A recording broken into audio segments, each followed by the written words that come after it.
try to do this in one take. I'm going to go over the structure and the comp for IntVenture. It's pretty radically different than everywhere else that I've ever seen. And it's very exciting to people, but it takes a long time to explain. I'm going to try to do a one and done, stop doing this over and over and over again. So IntVenture is, I generally do not like to compare it to a venture capital firm because that's not really what it is, but I'll go ahead and make a comparison to a venture capital firm. So the same way that they would go out and invest in, raise a fund and then invest in, particular companies, usually like 10 or so. Most of them do okay, one of them does great, hopefully, and then, the rest are dog shit. So we do something kind of similar, but instead of raising a fund,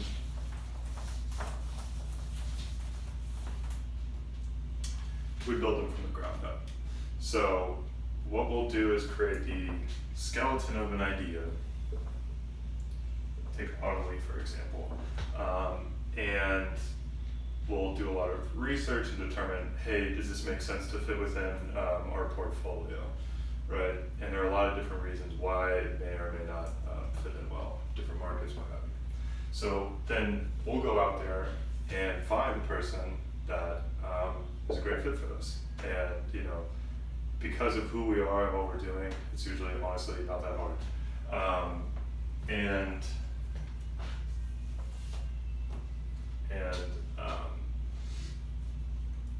The way that a VC will close a deal is they say, hey, look, it's not just about the money.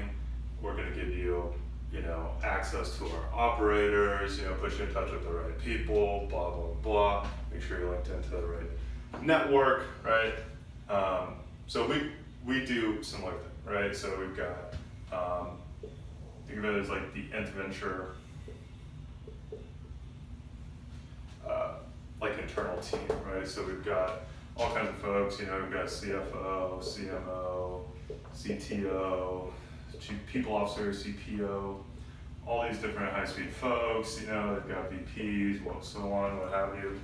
And we've got an advisory board, just filled with savages.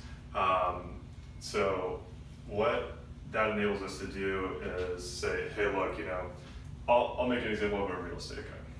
So Clearside Advisory, the guy that we found went through the ranks at KPMG in the real estate practice, then went into industry, had some exits, blah, blah, blah, was looking to do his own thing. He said, hey, you know what? Instead of doing all of these functions that I'm not world-class at, I'm just going to focus on what I'm world-class at, which is providing extremely good real estate advice and consulting. So that's really the benefit. So that's overview of the structure.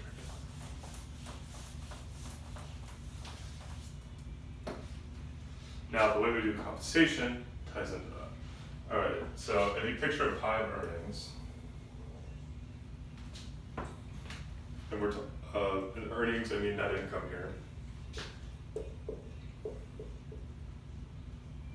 So familiar with like EBITDA, which is like earnings before income, taxes, depreciation, amortization. This is like the full bottom line, right? That gets reported to the SEC, and they use GAAP accounting. So this is true, financial bottom line. Now, if you add back in things like wages and salary, compensation, all that stuff, that's what we treat as like our true pool of earnings. And then based on the capital intensity of that particular unit, then we'll go into,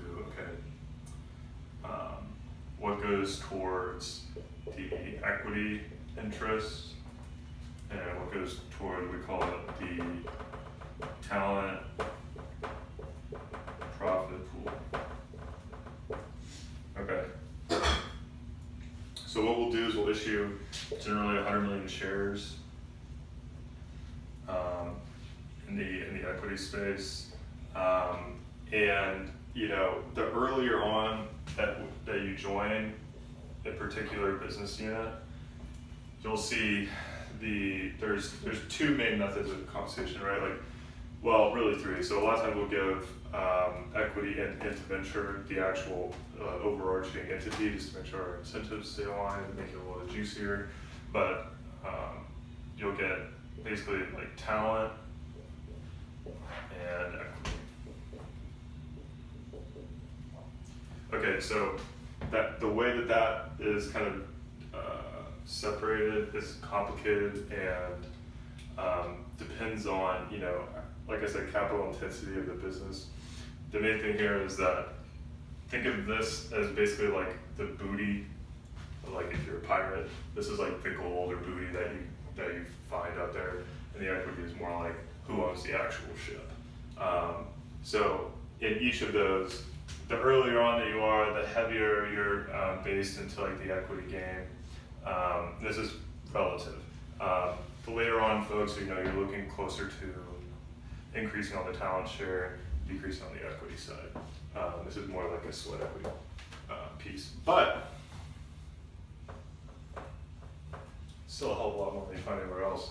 And the way that we do the equity granting is most startups have like a four-year vest, 1-year cliff. We do a 10-year, right? And the reason that we do that is it takes longer to go public and have a liquidity event now than it used to. And we're really trying to drive home the idea here that we're building things for the long term. So everybody out there, our internal guys, everybody in the units, everybody's on our advisory board, they're all on a 10-year vest, right? That's a really important piece. We grant that as what's called a restricted stock unit.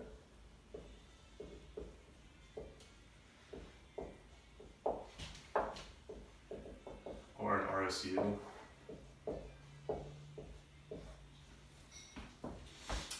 And when we do our equity planning, we typically like to look at the end state that we'd like to achieve. And we like to keep about 40% at least at the total end state. And then there's a piece for the very early hires, and there's a piece for all the other hires, and there's a piece for investment. So that's typically what that breakdown kind of looks like. And the way we'll do is we'll issue that 100 million, but we'll only take a certain, like say 40, and then say the first person gets 15. That the rest are just held as treasury shares. Treasury shares are basically, well, they are. They're shares that are owned by the business itself, and that's allows us to not dilute or reallocate shares all the time. What else? So the restricted stock unit, if there's been following this online, but you're basically you're entitled to all of the equity distributions, so like dividends or any sort of return of capital type of deal. And if there's a liquidity event, they would automatically all vest.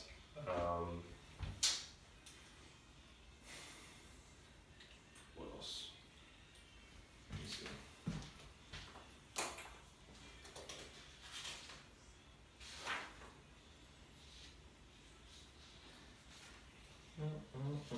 Oh, obviously, so because of this incentive alignment, we don't have to do any sort of like time off policy or what have you, or like we don't calculate hours. It's all just kind of like output, which is a great part of this. How often is it paid? So this one, equity distributions are done on a quarterly basis. The talent profit pool, so what we'll do is we calculate that quarterly and then paid out monthly. So let's get a little, let me see.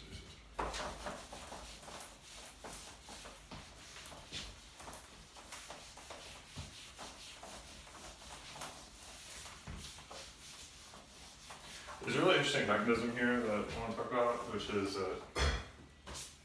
it's actually a lot more robust.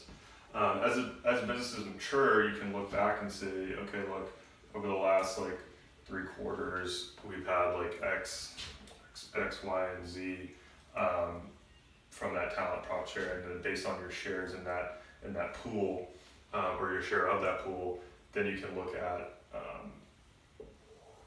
what you can expect to take home on a monthly basis, right? So the interesting thing about this is that if you look at like a large mature business that has a lot of wages and salary component to their cost of goods sold, if you look at, say that they're going along, right, this is revenue, so like if you take, say this is 1 quarter, next quarter, if you take a 5% hit in your revenue, you're gonna have a really hard decision of like, okay, do I need to cut something like, say these are your costs? You're gonna have to make a really hard decision here of like, hey, do I need to come down, pretty significantly on my wages and salary, right? So usually they'll like even double that up. So you take 10% hit, you're looking like maybe 20% cut in your workforce, and now you've got, a fifth of your headcount is gone, and the rest of them are heavily demotivated. The interesting thing about this is that it ties just like a lot closer. So say you have like a 5-10% cut, instead of cutting headcount a much more significant number, everybody just takes a 5-10% cut in their salary. So you're not having to cut headcount, so you get a lot more loyalty and resilience in the underlying workforce. So that's a really like interesting and exciting mechanism that's not like immediately apparent.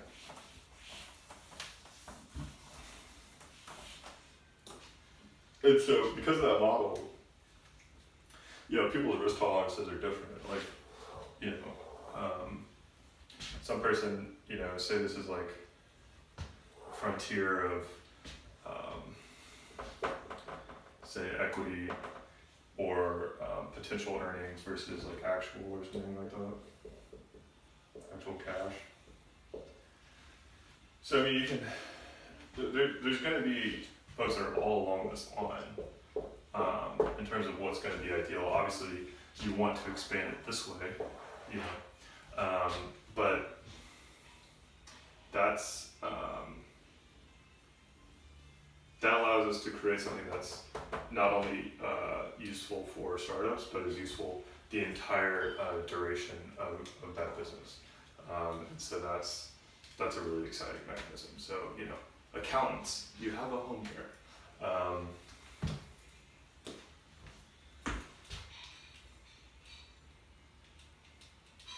Yeah, so I think that's structure and comp.